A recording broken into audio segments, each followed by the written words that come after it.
Jalan Gua Musang லோஜிங் 78வது கிலோமீட்டரில் சாலை உள்வாங்கியதால் இன்று முதல் அனைத்து போக்குவரத்திற்கும் அந்த சாலை மூடப்பட்டது.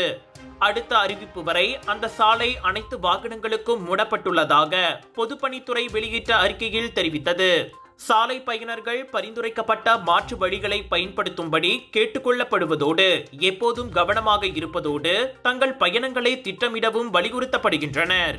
குவாமுசாங்கில் இருந்து பஹாங்கிற்கு சுங்காய் கோயான் வழியாக ரிங்லட், தாப்பா மற்றும் பேராவின் ஈப்போ வழியாக சாலை பயனர்கள் மாற்றுப்பாதையை பயன்படுத்தலாம். செப்டம்பர் 12ஆம் தேதி ஏற்பட்ட நிலம் உள்வாங்கிய சம்பவம் இதுவாகும். இதனால் குவாமுசாங்கில் இருந்து தானாத்திங்கி லோஜிங் வரையிலான பாதை ஒரு தடமாக மூடப்பட்டது.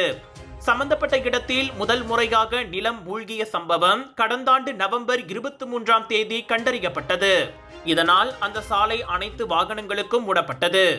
அதைத் தொடர்ந்து கடந்த ஆண்டு டிசம்பர் 12ஆம் தேதி முதல் முறையாக நிலம் உள்வாங்கிய இடத்தில் இருந்து 5 மீட்டர் தொலைவில் அதே இடத்தில் 9 மீட்டர் ஆழம் கொண்ட இரண்டாவது முறையாக நிலம் உள்வாங்கியது. கூடுதலாக மார்ச் 15ஆம் தேதி கடந்த ஆண்டு நவம்பர் மாதத்திற்கு பிறகு 3வது முறையாக அதே இடத்தில் மற்றொரு மூழ்கும் குழி ஏற்பட்டதாக கூறப்படுகிறது.